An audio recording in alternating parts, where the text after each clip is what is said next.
From offguardian.org, Western Hegemony Versus Russian Sanity by Mark Taliano. One of the unstated goals of imperial warfare is to make hapless civilians pay a price for having the temerity to be born in a targeted nation. Prior to the illegal invasion of Iraq, for example, the Western oligarchies imposed sanctions which destroyed water treatment infrastructures and killed around 700,000 children and about 1 million other innocent Iraqis. These consequences were all planned and projected. There's nothing accidental about the mass killings. It was simply imperial punishment for living in Iraq. Part of the calculus for such barbarity is that imperialists hope that such punishments will demoralize local populations and possibly make them reject their leaders.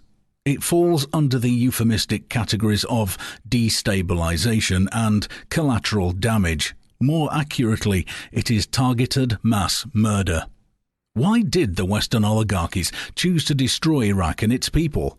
It had nothing to do with weapons of mass destruction, or terrorism, or any other of the creative lies perpetrated by cooked intelligence reports and public relations agencies.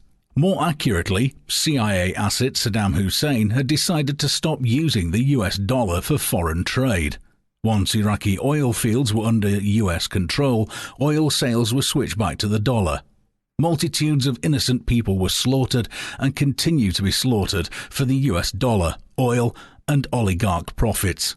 Whereas Iraq under Hussein was free of Wahhabism and other assorted Western-supported terrorists, now it is a hotbed for terrorism and innocent Iraqis are still paying for their temerity. Libya, like Iraq, was also a well-developed nation. Under Gaddafi, it had become the most prosperous nation in Africa. But innocent Libyans are still paying the price for having been born there. Hillary Clinton's recently disclosed email records demonstrate that Libya had decided to create an international reserve currency based on Libya's gold dinar. Consequently, NATO planes provided air cover for its al-Qaeda proxies. Muammar Gaddafi was murdered, and now Libya too is a hotbed for terrorists, including the liver-eating ISIS variety. The country has been successfully destabilized. These are common imperial tactics, all masked by the duplicitous oligarchies. Ukraine is being destroyed and destabilized in a similar fashion, and to serve hidden imperial agendas, as is Syria. Syrians are lucky though.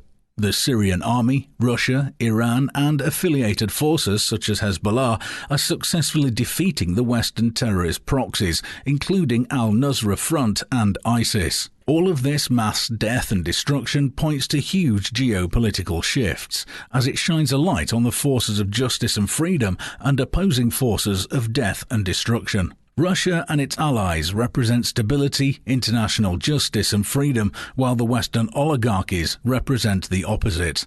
The destruction of each country that opposes its largely unstated agenda demonstrates that the Anglo-Zionist unipolar imperial model seeks global dominance, and that the rule of international law does not apply to it when international law contradicts its illegal hegemony.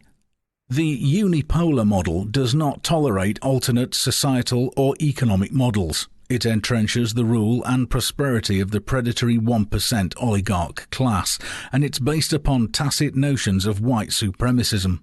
The innocent other is disposable. Internationally, Russia and its allies offer the opposite within a framework of international law and order. But Western populations are exposed to a constant diet of sophisticated corporate propaganda, so they're largely immune to the truth.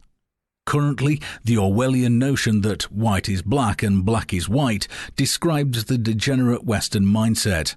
These dangerous delusions may well lead us to an unthinkable nuclear war between the Anglo-Zionist coalitions and the forces supporting the Russian multipolar model. Historical memory informs us that we are following the wrong path.